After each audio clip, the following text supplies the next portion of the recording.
कहीं भी सस्ते या महंगे या जो अभी क्विक रिजल्ट दिख रहा है उसके बेसिस पे ना जाए। जो भी क्लिनिक्स आपने शॉर्टलिस्ट किए हैं, चाहे वो सस्ते क्लिनिक हो, चाहे महंगे क्लिनिक हो, चाहे इंडिया में हो, चाहे टर्की में हो, जहाँ पर भी हो, उनको परखें।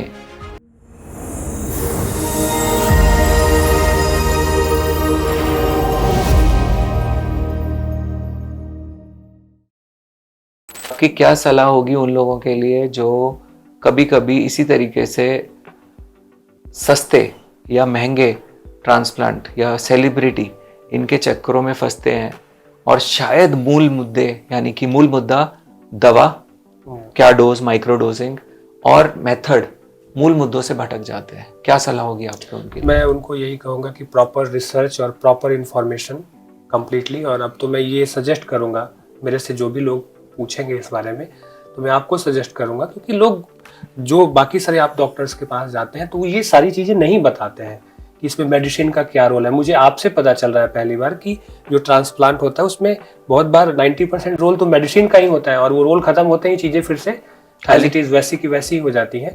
तो कहीं भी सस्ते या महंगे या जो अभी क्विक रिजल्ट दिख रहा है उसके बेसिस पे ना जाएं। थोड़ा फॉलो करें अब उस पेशेंट को 1 साल 2 साल 2.5 साल तक, समझें उसको, तब जाकर के अगर आपको लगता है कि हाँ यहाँ अगर ठीक से ट्रीटमेंट हुआ है तो देन उससे उसकी सेहत का भी हाल पूछे। हाँ, पूछे भाई आप दवाई क्या ले रहे हो, मेडिसिन क्या ले रहे हो, उससे क्या आपको साइड इफेक्ट्स वगैरह हो रहा है। तो बिल्कुल बिल्कुल।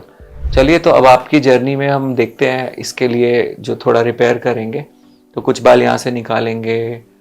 दूसरी एक और चीज़ है कि जब आप हाई डोज पे बॉडी को एक्सपोज कर चुके होते हो, दवा ले चुके होते हो, तो कभी कभी उस स्थिति में आप बिल्कुल बिना दवा के नहीं चल सकते हो।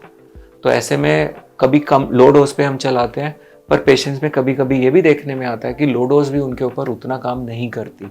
तो एक मसला ये तो हो ही गया जो हो गया, बट आपके फ्यूचर प्रॉस्पेक्ट्स जो दवा के लिए होते हैं, मतलब जो कम डोज के साथ आप लंबा समय चला सकते थे, वो भी कहीं ना कहीं हिट होते हैं। राइट, वो भी एक बड़ी परेशानी है। तो हमने देखा दवा के डोजेस, लॉन्ग टर्म प्रॉस्पेक्ट्स, आपकी हेयर लाइन का नेचुरल लुक, आपकी डेंसिटी, आपका कवरेज, आपके डोनर का प्रॉपर यूटिलाइजेशन, ये सब चीज़ें इतनी इंपॉर्टेंट हैं। और अगर इनके विषय में क्लैरिटी नहीं है तो बेहतर है ट्रांसप्लांट ना कराएं, बजाय कि जल्दबाजी में गलत ट्रांसप्लांट कराएं। और मैं हमेशा अपने दोस्तों को, जो हमारे चाहने वाले हमें देखते हैं सुनते हैं, उनको सबको यही बोलता हूँ कि तो हर वो इन्फॉर्मेशन जो आप सोशल मीडिया पे देखते हो, चाहे इंस्टाग्राम पे, यूट्यूब पर, हाँ, या किसी वेबसाइट पर, या जिनसे आप मिलते हो उन लोगों से जिन्होंने आपके ऑफिस में, आपके घर में, आपके रिलेशनशिप में, रिश्तेदारी में ट्रांसप्लांट भी करा रखे हैं, उन लोगों को भी देखकर आप इस निर्णय पे नहीं पहुंच सकते कि वो वास्तविकता में असली है या नकली।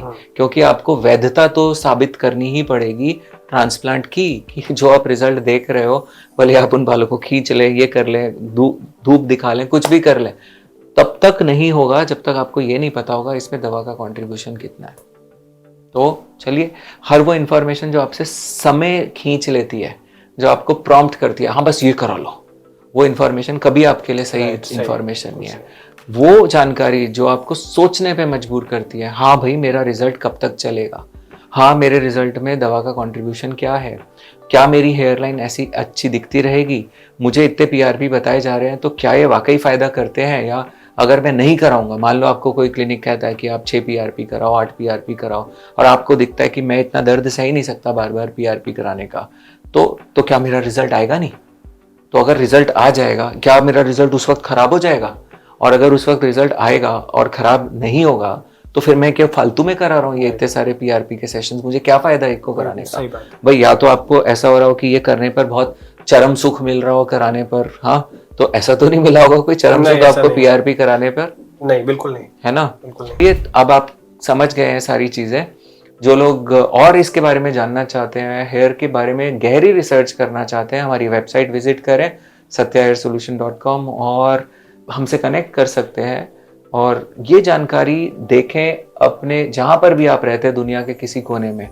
इस जानकारी के बिना पर परखें अपने जो भी क्लिनिक्स आपने शॉर्टलिस्ट किए हैं, चाहे वो सस्ते क्लिनिक हो, चाहे महंगे क्लिनिक हो, चाहे इंडिया में हो, चाहे टर्की में हो, जहाँ पर भी हो, उनको परखें और एक एक जानकारी को अच्छे से देखभाल के करके तब करें। अभी जब आप ऐसा करेंगे तो आपको पता चलेगा, आप अपने लिए सही डिसीजन ले पाओगे। ये एक जर्नी है, इसमें हम सब सावधानियां रखने के बाद भी जरूरी नहीं है कि आपके रिजल्ट्स को बहुत लंबा चला सकें। पर जब इतनी सावधानियां रखने के बाद हम कह रहे हैं कि हम जरूरी नहीं है कि बहुत लंबा चला लें, तो आप इमेजिन करें जब आप लुटा के अपने रिसोर्सेज को इस्तेमाल करेंगे तब आपका क्या हाल होगा। चलिए कमेंट्स में डालिए, नीचे आप देखिए जिन लोगों के साथ ये चीज़ें हो चुकी हैं वो अपने एक्सपीरियंस शेयर करें। Thank you.